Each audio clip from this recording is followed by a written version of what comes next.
Apostle T.F. Chiwenga says, this kind will not be tolerated by the Lord Jesus himself. But what does the Bible say? Bible not this kind will not be tolerated.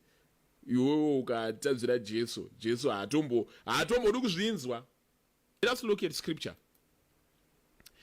Matthew 12 verse 31. And so I tell you, every sin and blasphemy will be forgiven men, but the blasphemy against the Spirit will not be forgiven. Chivi chega chega chicharegererwa munhu. Munhu chivi chega chega chaunenge waita unokwanisa kuregererwa. Chero chipi nechipi chivi chaunenge waita unokwanisa kuregererwa. I treat Zigo as a drunkard because he mixes journalism with the spiritual things. He shouldn't pretend to know the gospel. He doesn't. Yes. There's no gospel in Zayoja where he goes. Have you realized that Zigo was able to say Apostle Chiwenga was wrong, but he was not able to say Mparinga was wrong? He said if Mparinga was wrong. I'm going to address the scriptures that Zigo opened. But I just wanted to say, did you notice that? That Zigo is able to say Apostle Chiwenga is wrong. Yes. On what he does not understand. I'll prove it that he does.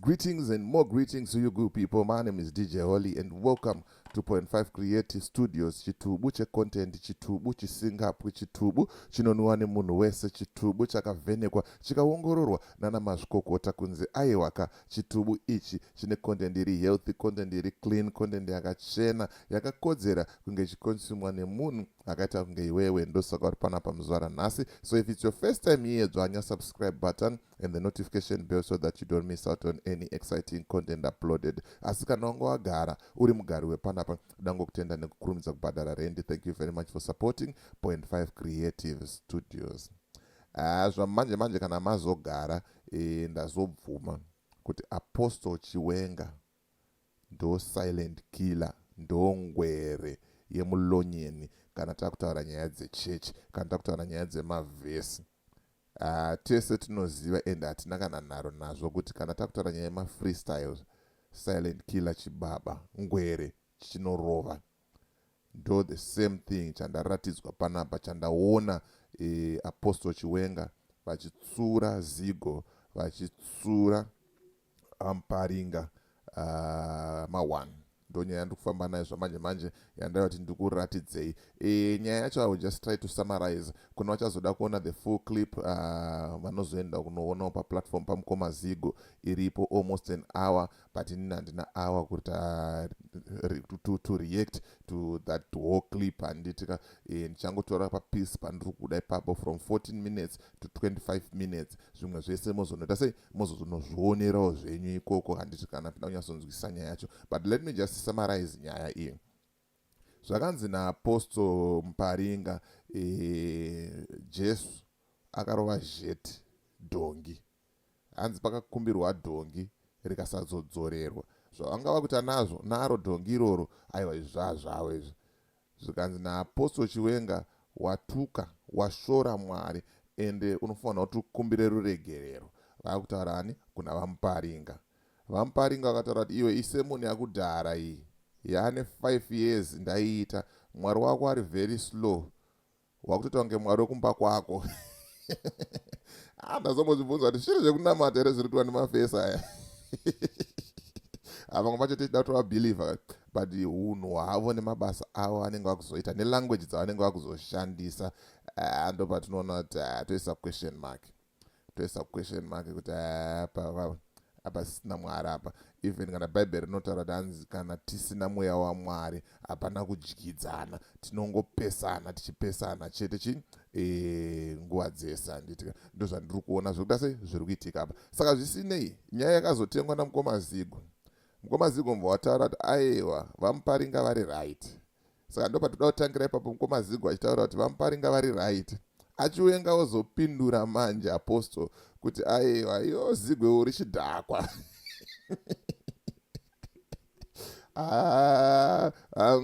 Ngwere yegospel yanga ichitoda.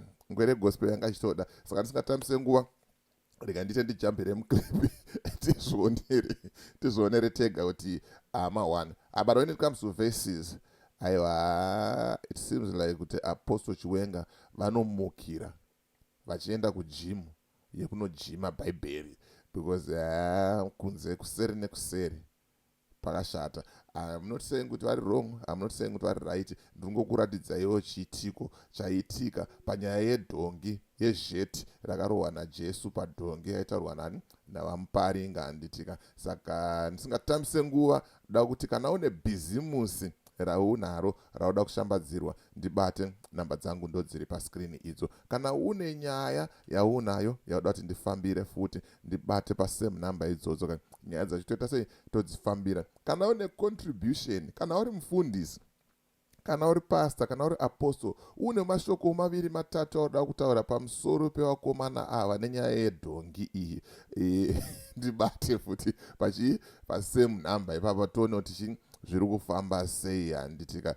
And then tiri ipapo ndongoramba ndichikurudzira vanhu kuti vanhu tinofanira kunge takarongeka mukati meupenyu handitika. Mari haigare mumba, mari inogara kubhengi. Saka panapa Michael ari kutaura kuti we open FNB accounts with a passport without a permit. Saka zvaunongoita chete unge unofanira kunge une passport isina permit ine mazuva iri valued chete. Ukatongodaro zvaendwa wobata Michael namba dzake ndidzodzo idzo dziri pachini dziri paskrini idzo. Zvinhu zvako zvoita sei zvotofamba handitika. And then gwenzi rePhytomed ndo gwenzi riri kushanda zvamanje manje, ndo gwenzi riri kuita zvinhu. Kana uri kuSouth Africa bata namba dzakanzi +27 idzo South Africa idzo wotaura nemusikana anonzi Konzi. Kana uri kuZimbabwe bata namba dzakanzi +263 wotaura nemusikana anonzi Nyari. Mwaudza tabva nekuna DJ Holling vari kutaura ivo kuti iwewe une gwenzi rinoshanda, gwenzi riri kubatsira vanhu handitika.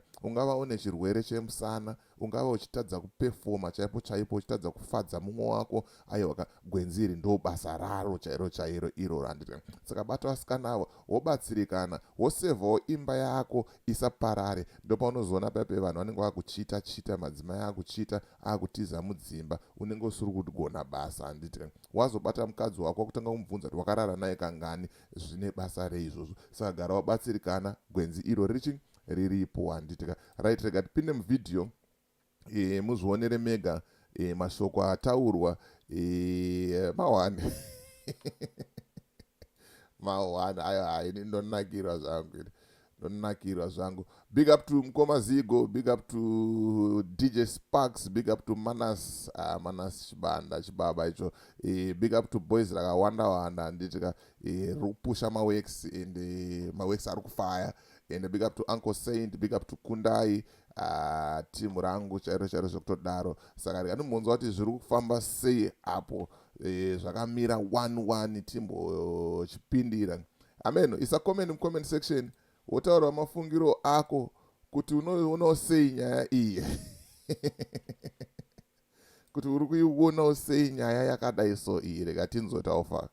Much for that response.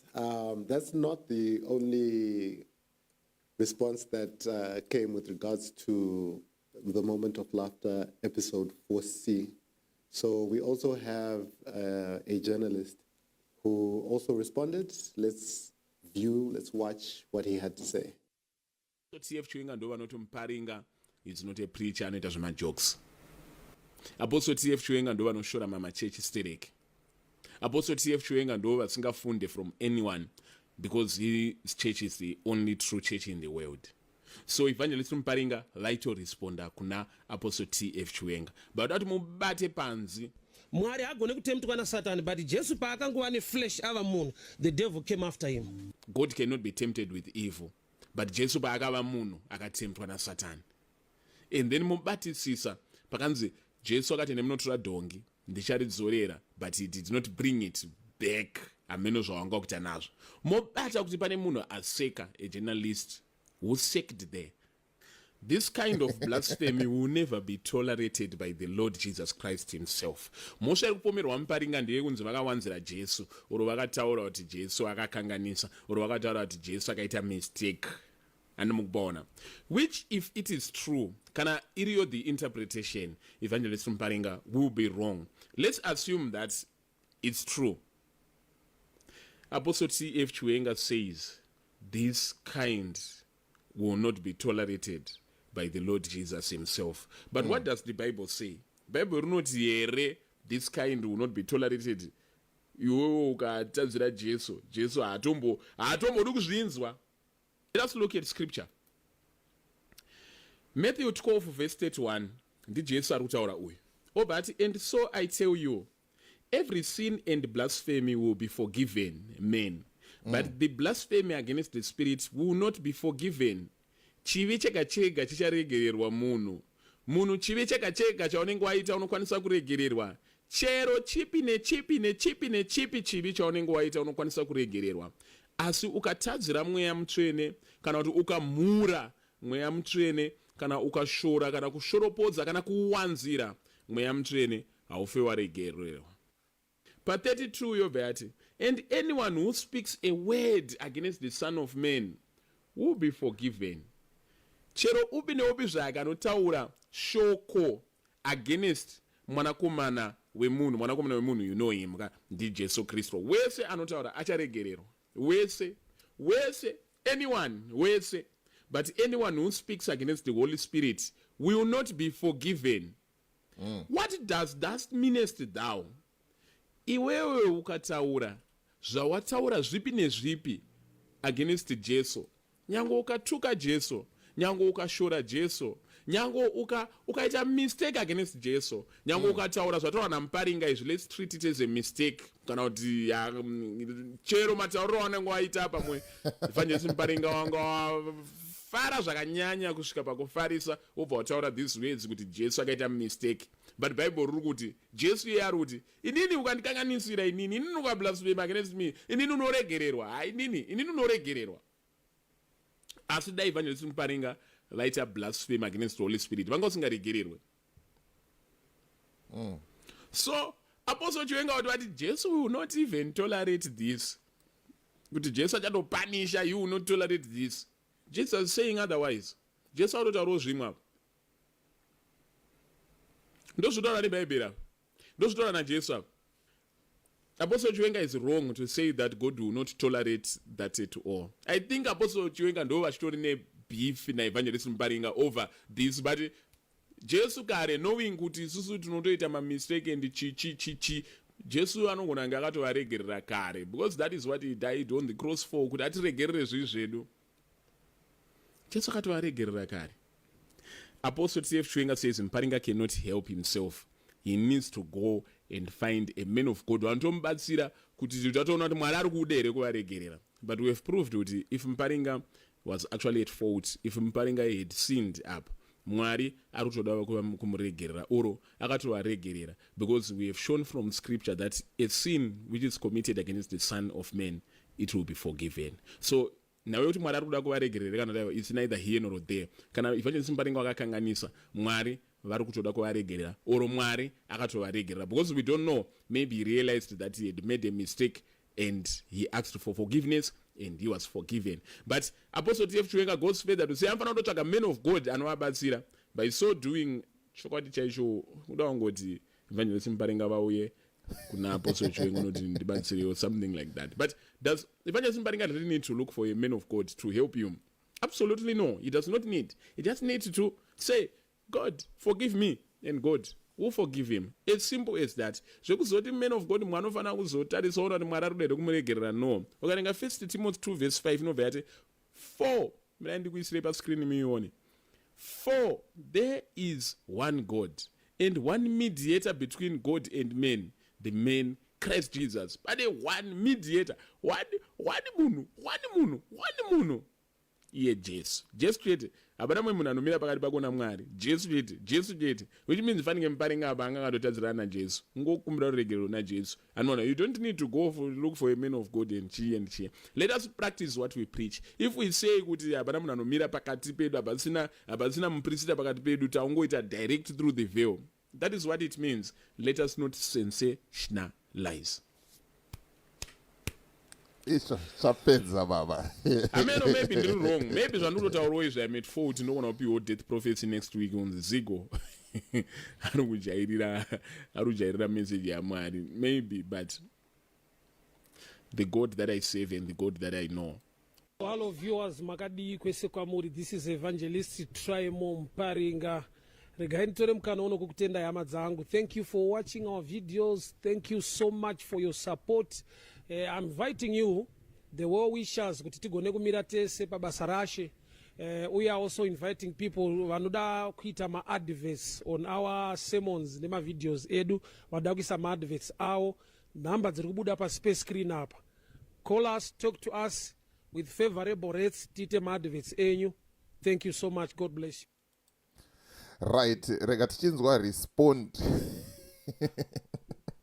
yemunhu waMwari, kuti munhu waMwari ari kuti chii. Aiwa, ngwere yegospel yaitoda mirai munzwi ende yanga yakatsamwa zvisingaite. Ameno kuti munoti chii nazvo. The bottom line, pachiri nezvekunamata here zviri kuitika pamashoko anenge akukandiranwa gakava rapo apa pakati pemachechi. Zvichiri zvekunamata here, kana kuti zvava zvekutsvaga mari, kana kuti zvava zvekutsvaga chaunga, kana kuti zvava zvekutsvaga chii, zvekutsvaga kurarama. Ameno, isa comment mucomment section wotaura uchi maonero ako whether Zigo ari right kana kuti ari wrong.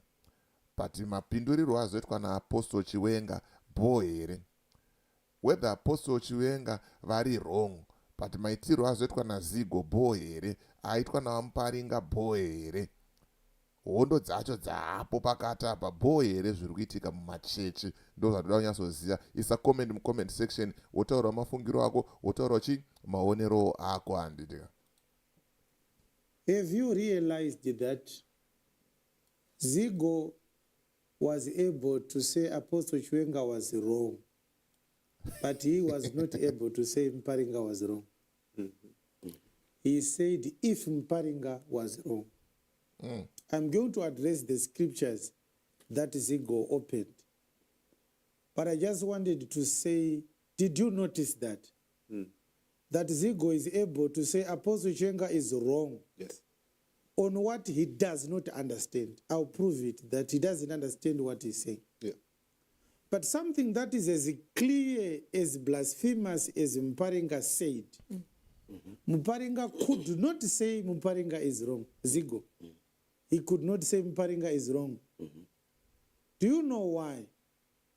Because Muparinga and Zigo are working together. In the second video, if the media team had put up the contact details where Muparinga was advertising space, he was actually doing it on Zigo's platform. So Muparinga is working with Zigo, and Zigo is benefiting from Muparinga, and it's a quid pro quo arrangement. So when we respond to what Zigo says, we must first acknowledge and recognize that he is not a man of integrity. He lacks objectivity in his arguments. He is not professional. He is not authentic. He is not ethical. Because when you are authentic, you have to say something is wrong if it is wrong. It doesn't matter who has done it. By not being able to criticize Muparinga, he has actually confessed that he has a bias towards Muparinga in Muparinga's favor, and he has a bias against me. Okay. Because if we take what I said about Muparinga's video and take Muparinga's video and give it to anyone who is objective, There's not even one person who can say Muparinga did not make a mistake. And why does Muparinga need to pray to Jesus if you believe that he has not done anything wrong? So at first he disputes what we said, but towards the end he leaned towards forgiveness. No, Muparinga can pray. No, God can forgive Muparinga. Muparinga does not need a man of God. But if you are strong on that he never made a mistake, then why address the forgiveness issue? So not only is he a fraud of a journalist, he is disingenuous. And from such unethical, inauthentic journalism, we shouldn't actually take anything constructive. Attending to Zigo under these circumstances would be a waste of time. He lacks objectivity. So at this point, what is his interest? Obviously, it is not to defend the gospel, because what Muparinga said attacks the integrity of the very pillar of the gospel. Anyone who loves God should say it is wrong when it is wrong. Let's flip the coin and assume that those words were said by me. Do you think Zigo could have reacted the way he did? If I had said Jesus borrowed a donkey, he never returned it. There is no such scripture in the Bible where Jesus borrowed a donkey. How does it appear to you that a preacher is now being defended by a clueless sham of a journalist like Zigo? Can you imagine that Zigo is defending Muparinga, opening scriptures to debate scriptures with me? He believes he can open a scripture and find fault in me. What occasions the need for a journalist to defend a man of God? Would not it have been professional for Zigo to invite Muparinga to defend himself? Which one do you think should a journalist do? Maybe he wasn't uttering in the capacity of a journalist. Which means he's now a lapdog of Muparinga. He's now a praise singer. He is now a court jester. He is now a minion of a charlatan. Because there's no other reason why you can defend something as embarrassing as this. Pastor Baloyi, if I say something as blasphemous as this, if you want to support me, the best you can do is to be quiet. It's not defendable. Why would you defend a man at the expense of the one who died for you on the cross? But he did quote some scriptures there. Would you have any reaction to that? And also, he's a drunkard. For Zigo to think that he can open scriptures for me, no, it's drunkenness. Muparinga wacho chaiye haakwanise kuvhura inini vhesi. Ndingavhurwa vhesi naZigo here. I treat Zigo as a drunkard because he mixes journalism with spiritual things. He shouldn't pretend to know the gospel. He doesn't. Yes. There's no gospel in Zayoja where he goes. Ndove kuitiswa matarenda namudhara gutava vachiudzwa kunzi bhuku yaProverbs inoda kuiswa madomasi nerweiko ivava vana Zigwa. Ndovakasirwa sara pavana muzukuru waGuti semaapostora ivava. For Zigo to think that he can open scriptures to dispute what Chiwenga preaches, it's a miracle. I'm actually surprised. But let us open those scriptures and show you that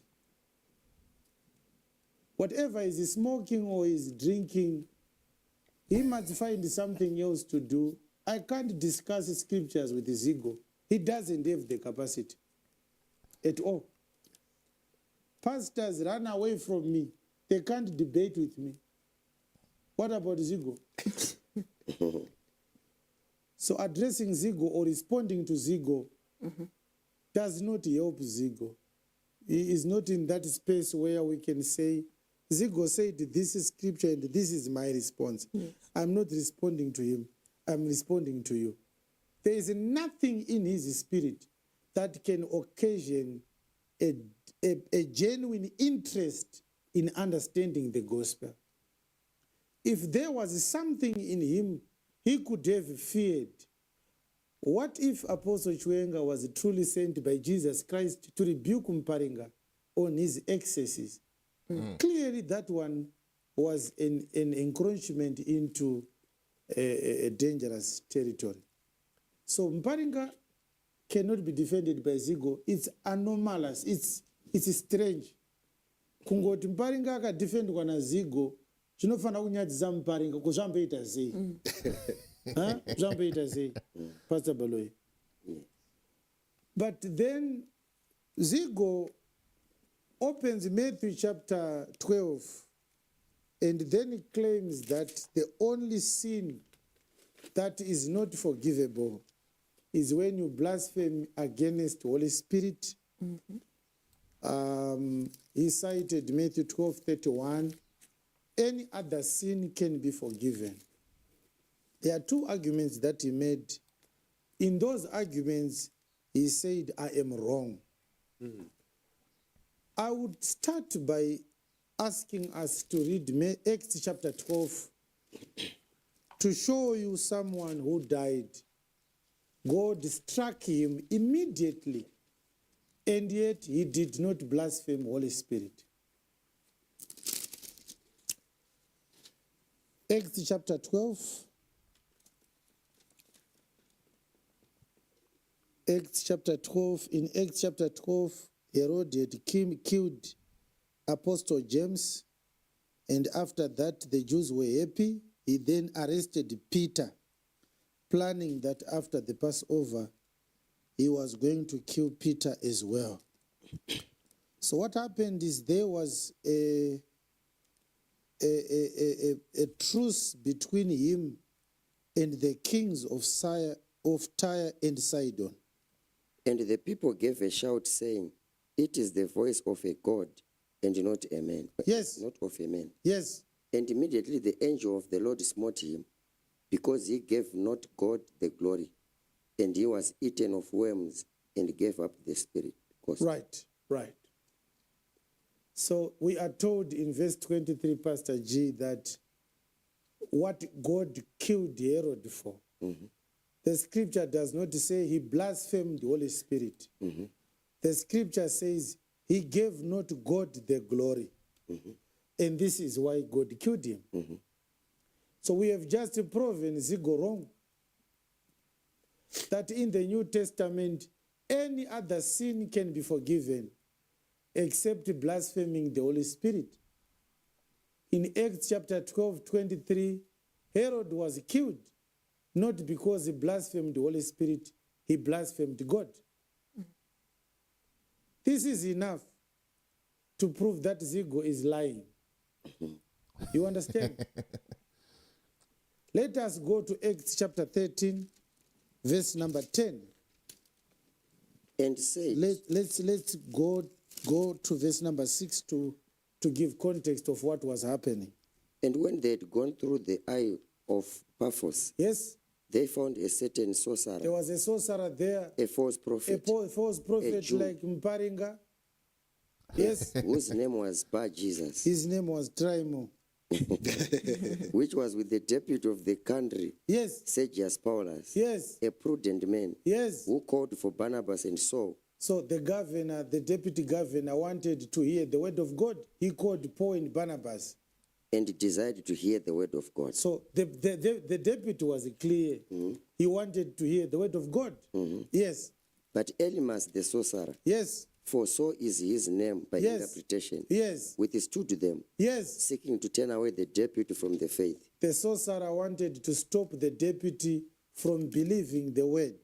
Then Saul, who also is called Paul, filled with the Holy Spirit, set his eyes on him Yes, and said, "O full of all subtlety yes, and all mischief, yes. thou child of the devil, You are a sorcerer, a child of the devil. thou enemy of all righteousness, You are an enemy of all righteousness. would thou not cease to pervert the right ways of the Lord? You are perverting the right ways of the Lord.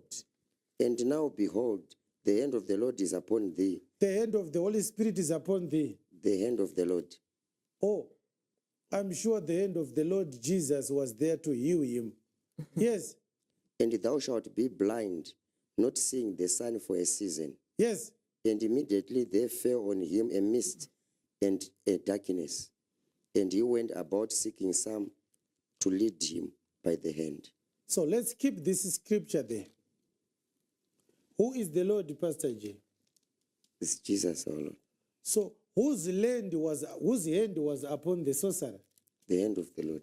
It's Jesus' hand who came upon a sorcerer and he became blind.